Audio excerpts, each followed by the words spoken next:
Mais uma vez, uma boa noite para todos, a graça e paz de Cristo Jesus. E hoje nós estamos no dente de Natal, celebrando o nascimento de Jesus, celebrando o nascimento do nosso Salvador, Jesus. Então, gostaria que a primeira coisa que nós dessemos uma salva de palmas a Cristo Jesus, por tudo que Ele representa e por tudo que Ele é em nossas vidas, amém?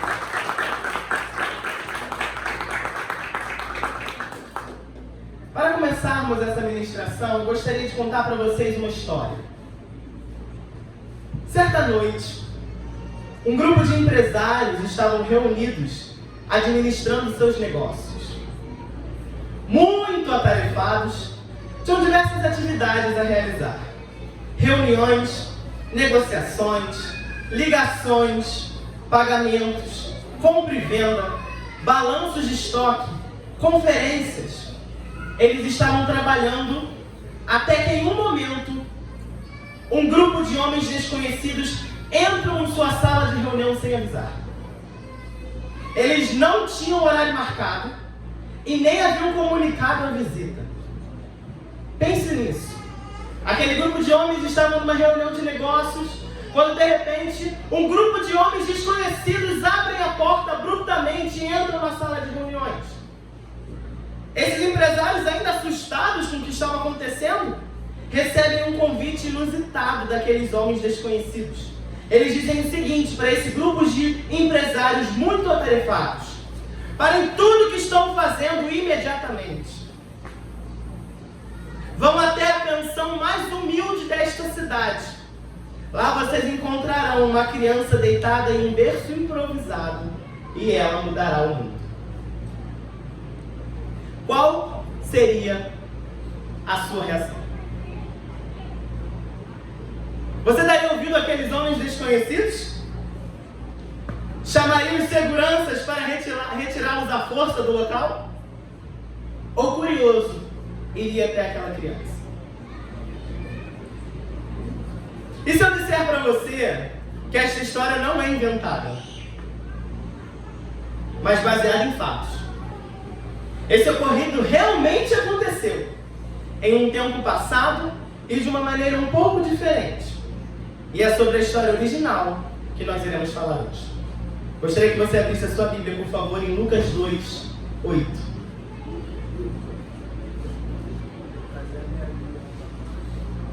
Lucas capítulo 2, verso de número 8. Nós vamos ler até o verso de número 20. Acompanhe comigo, por favor. Naquela região havia pastores que estavam passando a noite dos campos, tomando conta dos rebanhos de ovelhas. Então um anjo do Senhor apareceu e a luz gloriosa do Senhor brilhou por cima dos pastores. Eles ficaram com muito medo, mas o anjo disse: não tenham medo, eu estou aqui a fim de trazer uma boa notícia para vocês. E ela será motivo de grande alegria também para todo o povo. Hoje mesmo, na cidade de Davi, nasceu o Salvador de vocês, o Messias, o Senhor. Esta será a prova. Vocês encontrarão uma criancinha enrolada em panos, deitada numa manjedoura. No mesmo instante, apareceu junto com o anjo uma multidão de outros anjos, como se fosse um exército celestial, e eles cantavam hinos de louvor a Deus, dizendo: glória a Deus nas maiores alturas do céu, e paz na terra para as pessoas a quem Ele quer bem. Quando os anjos voltaram para o céu, os pastores disseram uns aos outros: vamos até Belém para ver o que aconteceu. Vamos ver aquilo que o Senhor nos contou. Eles foram depressa e encontraram Maria e José, e viram o menino deitado na manjedoura. Então contaram o que os anjos tinham dito a respeito dele. Todos os que ouviram o que os pastores disseram ficaram muito admirados. Maria guardava todas essas coisas no seu coração e pensava muito nelas. Então os pastores voltaram para os campos, cantando hinos de louvor a Deus, pelo que tinham ouvido e visto. E tudo tinha acontecido como o anjo havia falado. Vamos orar. Senhor Deus, obrigado, Pai, pela sua palavra. Obrigado por essa noite de Natal. Obrigado, Senhor, porque o Senhor enviou o seu Filho até nós.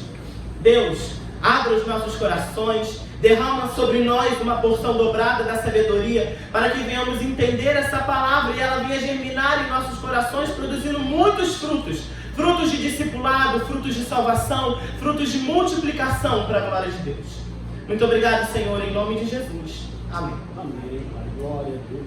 Hoje nós vamos falar sobre uma coisa. O tema da nossa mensagem de hoje é: fomos convidados. Fomos convidados a. Fomos convidados a conhecer. Acompanhe comigo Lucas 2, 8 a 9, diz o seguinte: naquela região havia pastores que estavam passando a noite nos campos tomando conta dos rebanhos de ovelhas. Então o anjo do Senhor apareceu e a luz gloriosa do Senhor brilhou por cima dos pastores. Eles ficaram com muito medo. Os pastores estavam realizando as suas tarefas, cuidando dos seus negócios, das suas ovelhas, vivendo suas vidas comuns. Até que o anjo aparece e a luz gloriosa do Senhor brilha sobre eles, transformando aquela noite em dia. É exatamente o que acontece conosco. Em algum momento das nossas vidas, alguém nos convidou a conhecer a Jesus. Fomos convidados para uma célula, fomos convidados para um culto, fomos convidados para um evento, para um grupo de comunhão. A gente vivia a nossa vida normal até sermos surpreendidos por este convite. O convite de conhecer a Jesus. Porém, esse convite, gente, por mais incrível que ele seja, por mais lindo que ele possa parecer, ele nos enche de medo. A primeira coisa que nós pensamos quando alguém nos convida a conhecer Jesus é em tudo que supostamente nós iremos perder por seguir a Jesus. Todos nós já pensamos isso em algum momento, no nosso início de conversão. A gente começa a pensar nas amizades, a gente começa a pensar nos passeios, a gente começa a pensar até nas atividades e vícios que nós temos, que nós precisaremos deixar pelo caminho. Quando na verdade, não se perde nada. A verdade é que quando a luz do Senhor brilha sobre nós, em um primeiro momento ela nos assusta, porque nós vivíamos nas trevas. Pense comigo, imagine como o mito da caverna. Imagine, você não conhece a luz, você vive numa caverna. Todos os dias de sua existência, você nasceu nessa caverna, sua mãe nasceu nessa caverna, vocês nunca tiveram contato com a luz, e em algum momento um sol brilha dentro da caverna. É claro que aquilo vai te assustar. A luz nos assusta porque a gente não estava acostumado com a luz. Nós estávamos acostumados com as trevas. Mas ao brilhar, ela revela um mundo novo, cheio de esperança. E depois do convite, o primeiro convite que você recebe de conhecer a Jesus, você é convidado à esperança. Acompanhe comigo, Lucas 2, 10 a 11.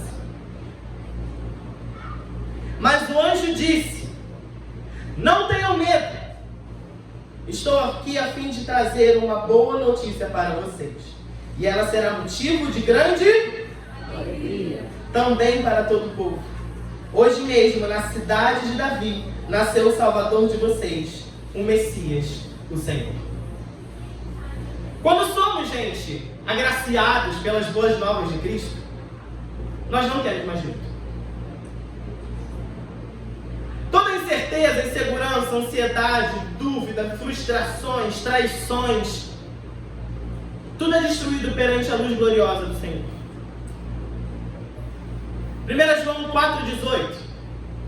No amor não há medo. O amor que é totalmente verdadeiro afasta o medo. O amor verdadeiro somente Jesus pode nos dar. Liam, mas eu tenho um relacionamento amoroso, eu tenho pessoas que me amam, minha mãe, meu pai me ama, minha avó me ama, eu amo a minha namorada, eu amo o meu marido, meu noivo. Sim, você ama, mas o amor que existe entre vocês é um reflexo do amor glorioso de Jesus. Aleluia. Então, o verdadeiro amor, ele lança fora o medo de todas as áreas da sua vida.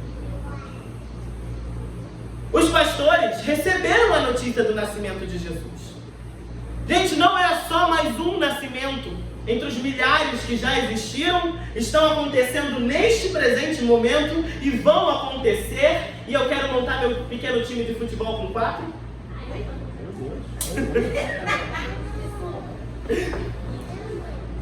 Não era só um nascimento comum, mas era o nascimento do Messias, o Salvador, o Emanuel, o Deus conosco. Era o nascimento de uma esperança. A esperança e o cumprimento de uma promessa que havia sido feita 800 anos antes desse momento. O profeta Isaías, 800 anos antes do nascimento de Jesus, profetizou o seguinte, em Isaías 9:6. Pois já nasceu uma criança, Deus nos mandou um menino que será o nosso rei. Ele será chamado de Conselheiro Maravilhoso, Deus Poderoso, Pai Eterno, Príncipe da Paz. Ele será descendente do rei Davi. O seu poder como rei crescerá e haverá paz em todo o seu reino. As bases do seu governo serão a justiça e o direito, desde o começo e para sempre. No seu grande amor, o Senhor Todo-Poderoso fará com que tudo isso aconteça. Você, eu e você, precisamos ter esperança. A esperança do cumprimento das promessas que Deus um dia colocou sobre a sua vida. Mesmo que não seja no seu tempo. Isaías profetizou algo que aconteceu 800 anos depois. Mas ei, eu quero dizer algo para você. Preste atenção. Quando Deus promete, Ele cumpre. Mesmo que os seus olhos não vejam.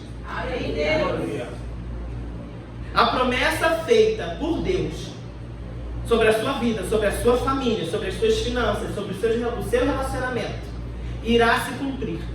Mas você precisa nutrir a fé. Não abandone a esperança. Creia que o Senhor te prometeu e irá cumprir.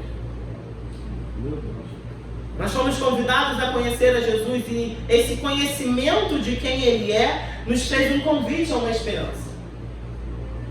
Se não há esperança, não há vida. Qual é a grande esperança do cristão?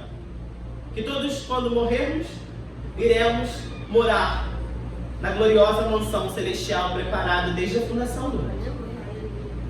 Se você não tem esperança, qual é o sentido da vida? Se você não tem esperança que o sol vai nascer amanhã e que você vai poder ter mais um dia, consertar o que estava errado, trabalhar e conquistar o que você ainda não conquistou, construir aquilo que você sonha, tem motivo para acordar? Se não há esperança de uma mãe que o seu filho irá crescer e se tornar um homem e uma mulher de bem, bem-sucedido, por que ela educa o filho? Se você é empresário, empresária, dono de um negócio, de uma fábrica, se você não tem esperança que Deus vai te dar a sabedoria para regir o seu negócio, o porquê você trabalha? E vou além.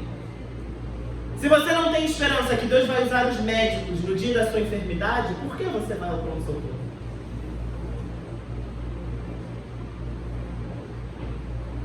A esperança, ela é uma grande ferramenta. E o que nutre a nossa esperança é a fé. E através da esperança, nós fomos convidados a ver através da fé. Acompanhe comigo Lucas 2:12. Esta será a prova. Vocês encontrarão uma criancinha enrolada em panos e deitada numa manjedoura. Pensa comigo. Uma profecia feita de um rei.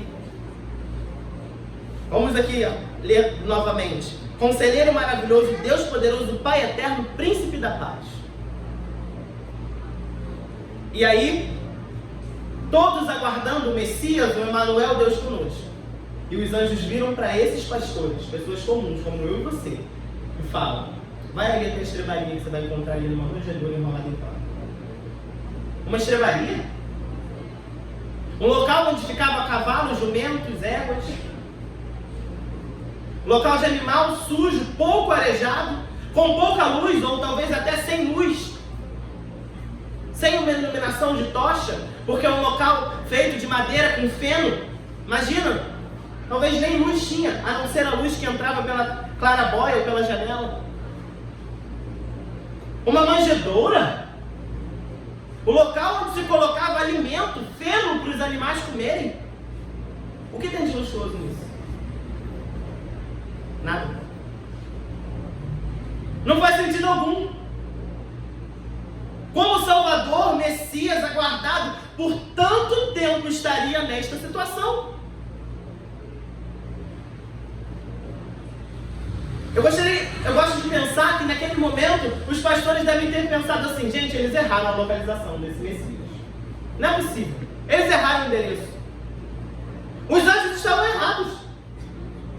Um rei deve nascer num castelo, cercado de luxo, cercado de serviçais, de servos. O que ele estava fazendo num local de animais? Eu e você já nos encontramos nessa situação, onde aquilo que Deus está fazendo não parece ter sentido algum. Tudo ao nosso redor parece estranho, desalinhado, como se Deus tivesse perdido o controle da situação. A gente se sente desamparado, perdido. Porém, assim como aconteceu no nascimento de Jesus, precisamos olhar as circunstâncias sobre outra perspectiva. Para isso, nós devemos olhar para as circunstâncias pelos óculos da fé. 2 Coríntios 5:7. Porque vivemos pela fé e não pelo que vemos. Eu gosto de pensar que quando Paulo escreveu esse verso, na minha cabeça aqui agora, ele devia estar pensando no nascimento de Jesus. Porque você chegar na manjedoura, numa estrebaria, e olhar e falar: esse aí, esse pedacinho de gente, essa criancinha, é o Salvador. Somente pode ser pela fé. Não há outra explicação. Eu e você, com certeza, não pensaríamos isso se não tivéssemos sido avisados por anjos. Assim também foi com os pastores. Eles receberam a notícia dos anjos com fé e não com dúvidas. Eles acreditaram que se tratava do Messias, independente das circunstâncias que ele se encontrava. E eu gostaria de trazer isso para o nosso momento, para as nossas células. Um membro de célula, um líder de célula, um LT, precisa olhar para a célula pelos óculos da fé e ter certeza que ela vai crescer, independente do momento que ela atravessa. Glória, aleluia, glória a Deus, aleluia.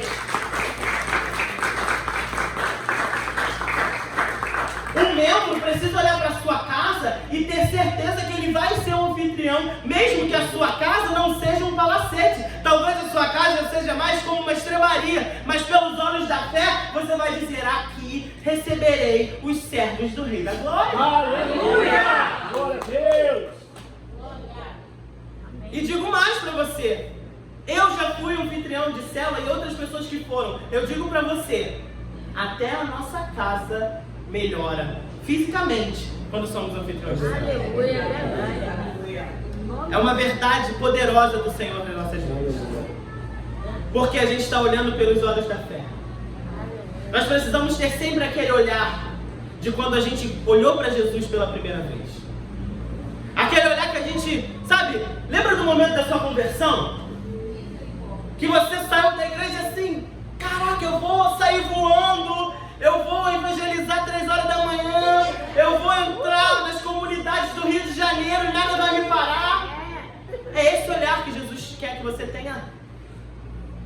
Membro da Mad Church, líder, cristão, servo de Deus, é esse olhar que Jesus quer que você tenha. É o olhar de viver é Cristo, morrer é lucro. Porque viver na vontade de Deus sempre vai custar a morte das nossas vontades. Depois de ver pela fé, nós fomos convidados a fazer parte de algo maior. Lucas 2, 13 ao 14. No mesmo instante, apareceu junto com o anjo uma multidão de outros anjos, como se fosse um exército celestial. Eles cantavam hinos de louvor a Deus, dizendo: glória a Deus nas maiores alturas do céu e paz na terra para as pessoas a quem Ele quer bem. Imagina essa cena. Uma multidão de anjos como um exército. Gente, um exército não é feito de 2 pessoas. Uma multidão de anjos como um exército. Acredito que o que Lucas está querendo dizer aqui é que era incontável. Louvando e adorando a Deus pelo nascimento de seu filho. É uma imagem de tirar o fôlego. E quem estava participando deste momento? Pastores de ovelhas.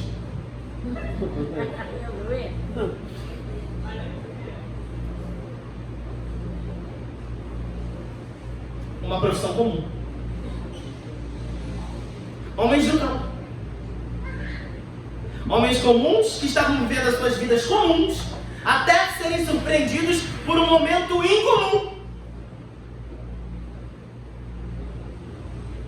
Eu e você somos como esses pastores.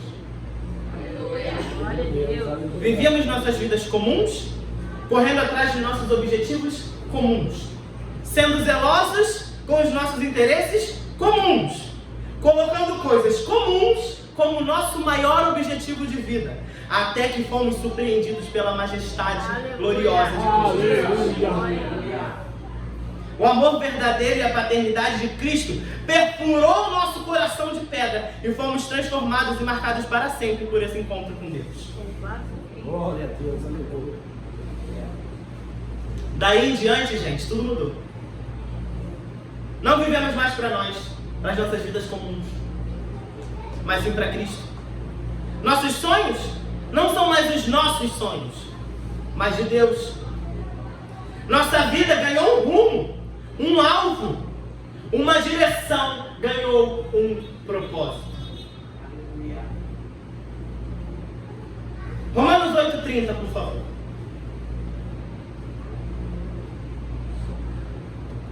Gostaria que todos lessem. Assim, Deus chamou os que havia separado. Não somente os chamou, mas também os aceitou. E não somente os aceitou, mas também repartiu a sua glória com eles. Você pode dar uma salva de palmas para Jesus?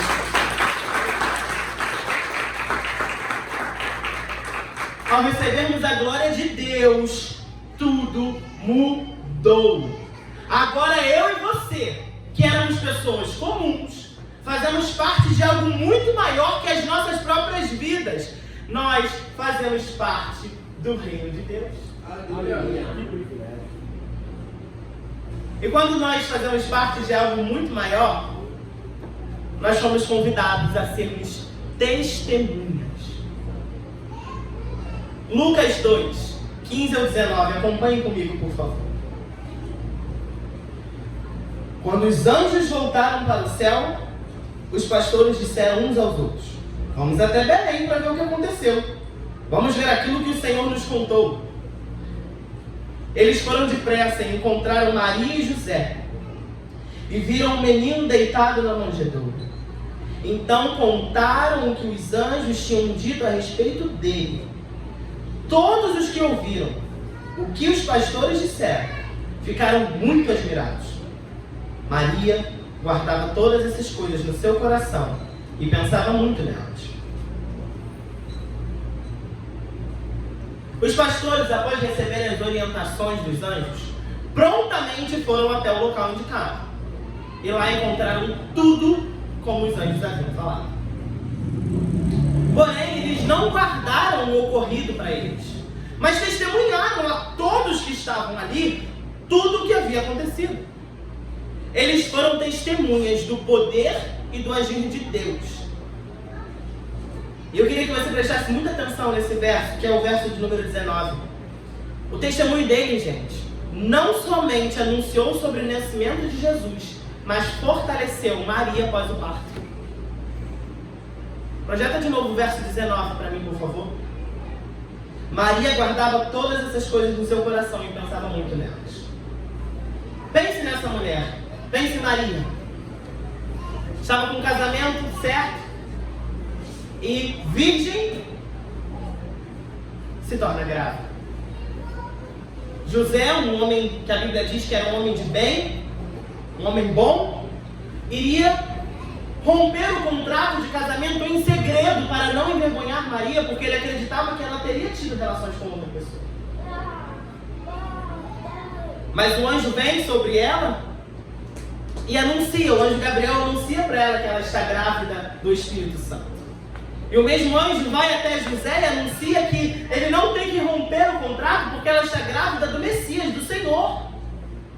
Mas mesmo assim, pense sobre José e Maria. Pense sobre um carpinteiro e uma menina virgem, que seriam pais do Salvador. Com certeza, em algum momento, gente, o lado humano deles poderia ter se assustado e, quiçá, duvidado daquilo. Falando, será que eu estou certo? Será que o anjo veio mesmo? Eu tive um sonho, eu tive um surto, eu tive um ataque? Será que realmente eu estou grávida do Espírito Santo? Será que não aconteceu alguma coisa na minha vida e eu engravidei? Mas quando esses homens, esses pastores, homens comuns do campo, recebem a orientação dos anjos, eles vão até José e Maria naquela estrebaria, contam para eles tudo o que aconteceu, e Maria guardava e pensava naquelas coisas. Aquilo ali fortaleceu a fé de uma mulher que tinha acabado de enfrentar um parto, fugindo da ordem de Herodes, de matar os meninos até uma certa idade. No caminho, estavam andando, estavam num local, tinham ido fazer o censo que tinha sido ordenado. E por José ser descendente de Davi, precisava ir até aquela cidade. Quando chegaram, a cidade estava lotada, não tinha lugar para ficar. E ela entra em trabalho de parto naquela noite numa estrebaria. Pense, mulheres, o que deve ter sido isso para ela. Quem já é mãe? Hoje, graças a Deus, com a medicina, tem umas medicações que te deixam meio aéreo. Mas pense em toda a dor, porque o trabalho de parto, ele não é imediato. Vocês, mulheres, sabem disso. Os profissionais da saúde sabem disso. É realmente um trabalho de parto. Acredito eu que ela já estava com contrações durante a viagem. E ela chega e dá a luz ao Salvador naquela estrebaria. Com certeza, naquele momento, alguma coisa esmoreceu na fé dela. Ela deve ter pensado que Deus tivesse desamparado. Mas quando aqueles pastores, homens comuns, como ela e José, pessoas comuns, recebem a notícia daqueles anjos, eu tenho certeza que naquele momento a fé de Maria foi fortalecida.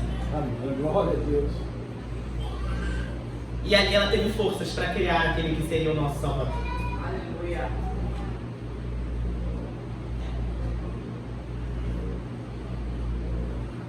Nós fomos convidados, gente,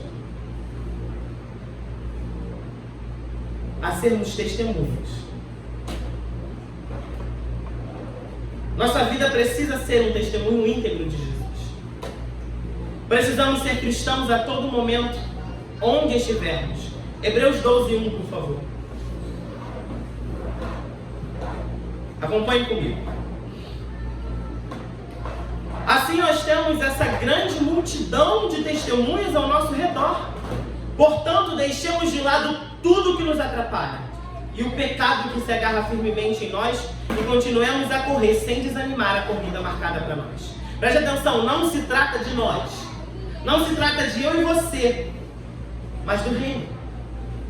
vivemos sobre um propósito, e esse propósito está em Marcos 16:15, por favor. E eu queria que a gente dissesse com força, porque essa é a nossa mensagem, essa é a nossa ordem, essa é a ordenança de Jesus para a nossa igreja em 2023. Vamos ler juntos? Vão pelo mundo inteiro e anunciem o Evangelho a todas as pessoas. Esse é o nosso propósito. O famoso ir de fazer discípulos. É uma ordem, é uma ordenança. Ir pelo mundo e falar de Jesus para todas as pessoas. E depois de ser testemunha, e aí para mim é a parte mais incrível, um verso foi o que mais chamou a minha atenção nesse texto inteiro, de todas as coisas que são lindas, mas que me saltou aos olhos, foi porque nós somos convidados a sermos trabalhadores. Lucas 2:20. Então os pastores voltaram para os campos, cantando hinos de louvor a Deus, pelo que tinham ouvido e visto, e tudo tinha acontecido como o anjo havia falado. Depois de todo o ocorrido, tudo que eles vivenciaram, os pastores louvaram a Deus por tudo. Eles viram e ouviram muitas coisas e foram agraciados por Deus a vivenciar o início daquilo que mudaria o rumo da humanidade. Contudo, eles não transformaram essa experiência em autopromoção. Não saíram por aí fazendo grandes discursos de o quanto eram especiais por terem sido escolhidos para serem os primeiros a verem o Salvador. Eles não se transformaram em celebridades que viram a Cristo primeiro e enriqueceram com isto. Depois de todo acontecido, eu queria que você guardasse isso no seu coração. Eles voltam para o campo para apacentar ovelhas. Aleluia. Glória a Deus, aleluia. Eles retornaram para o trabalho de pastores. Eles voltaram a ser trabalhadores. O Evangelho, meu querido, minha querida, meu amigo, minha amiga, meu irmão, minha irmã, não é um convite à riqueza, a fama ou uma vida de regalias. Se pregaram isso para você, peço perdão. E peço que ore pela vida da pessoa que te deu essa informação, para que a luz do Senhor venha sobre ela e ela seja iluminada. Mas se pregaram para você que o Evangelho é riqueza, é fama, é regalia, é uma vida de prosperidade, espere, prosperidade vem de Deus, mas uma vida de prosperidade exorbitante, uma prosperidade tão próspera que as pessoas nem conseguem chegar perto de você. Esse não é o Evangelho genuíno. O Evangelho é um convite ao trabalho. O Evangelho não é uma colônia de férias. O Evangelho não é um iate. O Evangelho não é um hotel de luxo, onde você vai ser servido. Não é um resort, onde você vai passar as suas férias. O Evangelho é um convite ao trabalho, a servir ao Rei, a sermos seu servo a todo momento. Jesus nos convida a sermos trabalhadores. Mateus 9:37. E essa, todo líder de célula tem que saber de cor. A colheita é grande mesmo, mas os trabalhadores são? Peçam ao dono da plantação que mande mais trabalhadores para fazerem a colheita.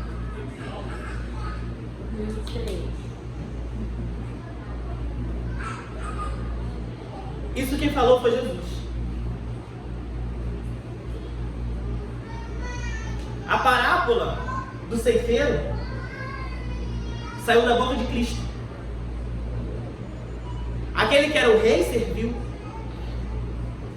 Aquele que era o Senhor lavou o pé dos servos. Aquele que era o mais poderoso foi preso numa cruz, pregado numa cruz.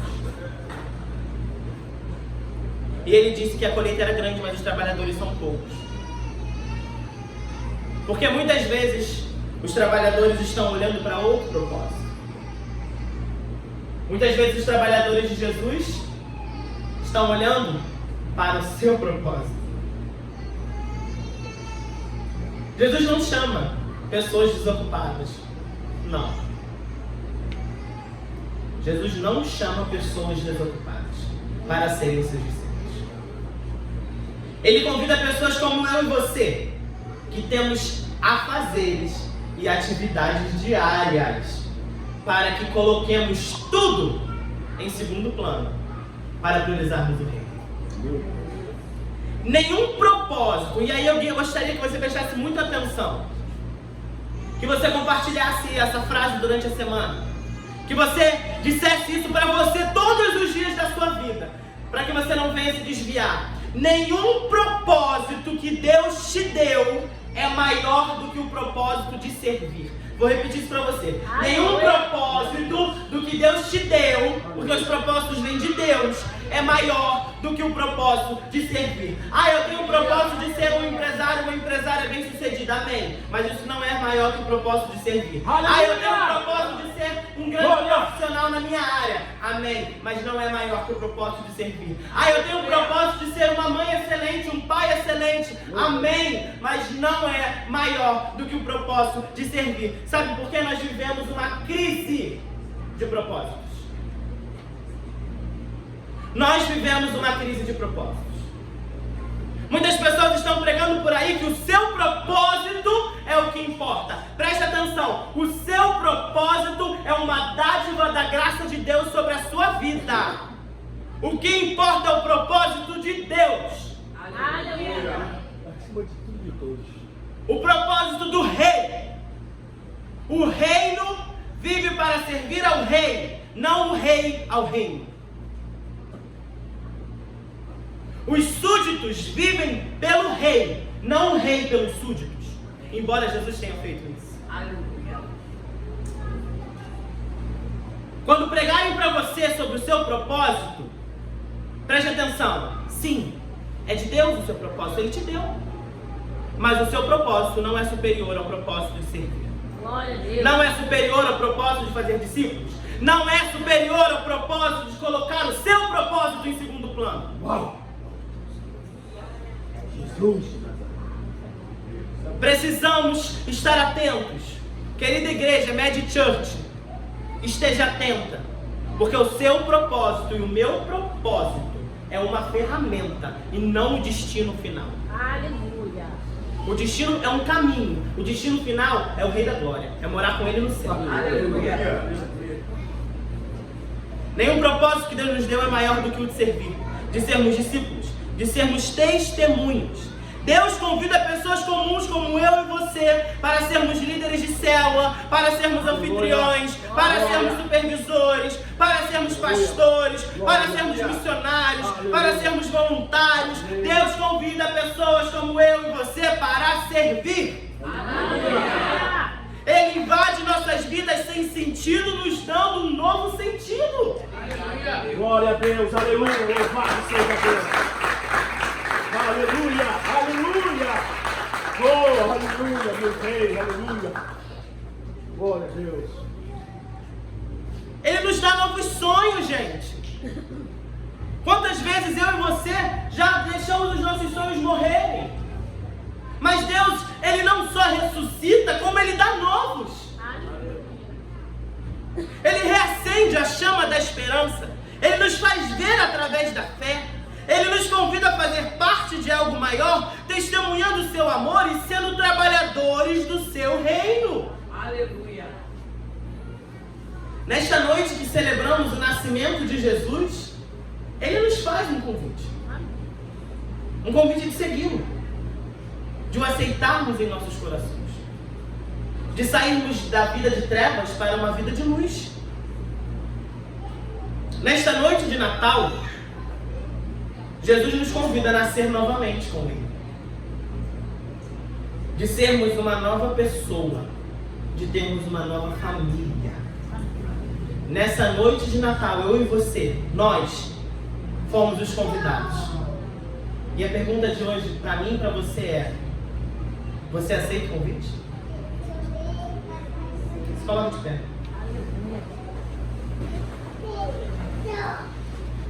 Nós vamos fazer uma oração. E a pergunta para mim e para você é: você aceita o convite? O convite de conhecê-lo? O convite de ter esperança? O convite de ver através da fé? O convite de fazer parte de algo maior? O convite de ser testemunha? E o convite de ser trabalhador? Você aceita o convite?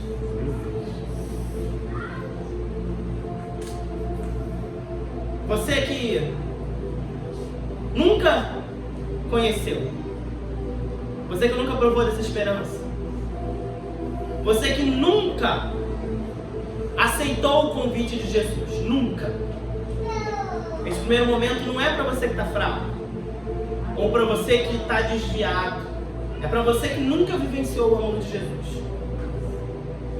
E se nessa noite de Natal Ele estivesse aqui e perguntasse para você, olhos nos olhos, você aceita o meu convite?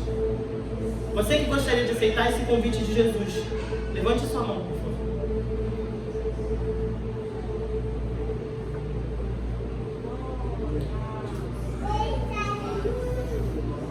E agora a pergunta vai para você que já é trabalhador, mas que em algum momento trocou o propósito. Nessa noite de Natal, Jesus pergunta para você: você aceita o convite?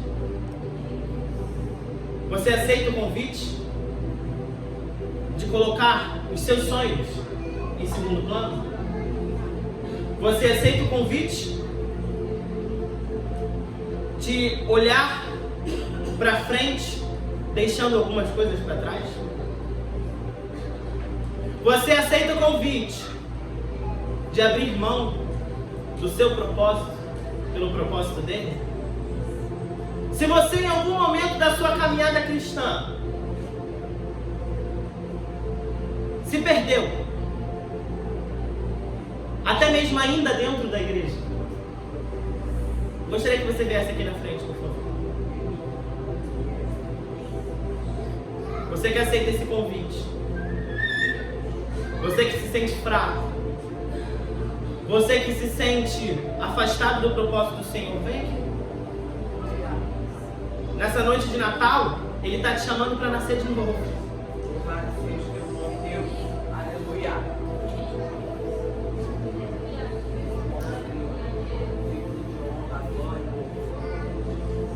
O Evangelho de Jesus, a palavra de Deus, ele é mais afiada do que qualquer espada que corta dos dois lados. Então, a gente, como ministro do Evangelho, a gente não precisa insistir nesses convites. Esse ensinamento fica para você, líder de célula. Não é pela quantidade de pessoas, mas é pela pessoa sincera. É a sinceridade que há no coração de quem veio aqui. É a sinceridade de quem reconhece que na noite de Natal, o maior de todos os presentes é servir a Jesus. Então nós vamos orar. Gostaria que você fechasse seus olhos e nesse momento elevasse seu pensamento a Cristo.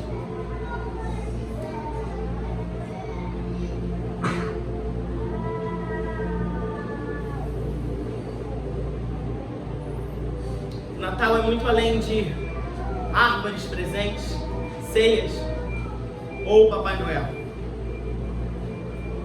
O Natal é o nascimento daquele que mudou nossas vidas. Senhor Jesus, obrigado, Pai, porque nós fomos convidados para a sua festa hoje. Obrigado porque esse convite se estende a todo homem e mulher que respira nesse momento. Senhor, em nome de Jesus, nós declaramos e profetizamos que no ano que vem muitas pessoas aceitarão esse convite. Nós profetizamos que nossas células multiplicarão.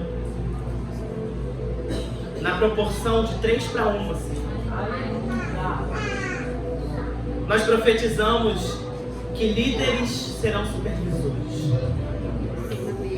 Nós profetizamos que novos supervisores se tornarão pastores de rede. Senhor, nós fomos convidados a olhar pela fé. Então nós declaramos que nós já estamos convidando pessoas no ano que vem para um novo espaço da Média Church. Nós declaramos que nós já estamos convidando famílias inteiras com um espaço kids para elas.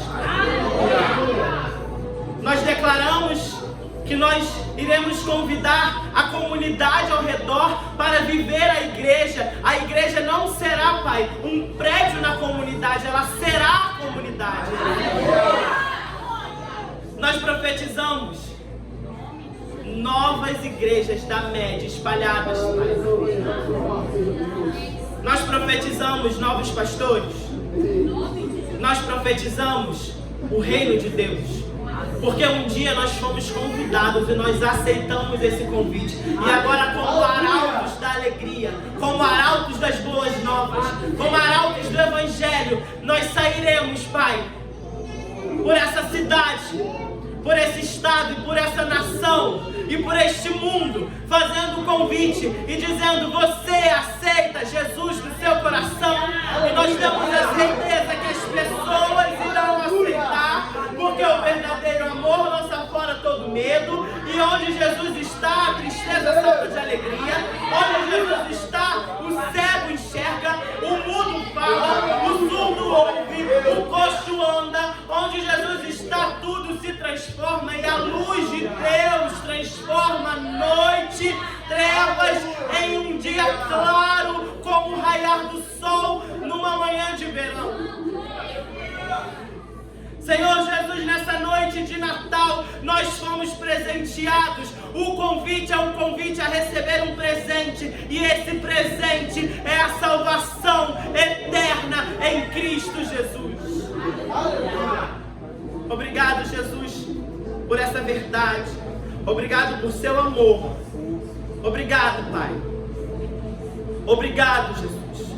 Somos gratos, gratos e gratos e gratos a Ti. Gratidão nos define hoje, porque pela graça nós, homens e mulheres comuns em vidas comuns, nos tornamos embaixadores do reino nesta terra. Fomos elevados à maior autoridade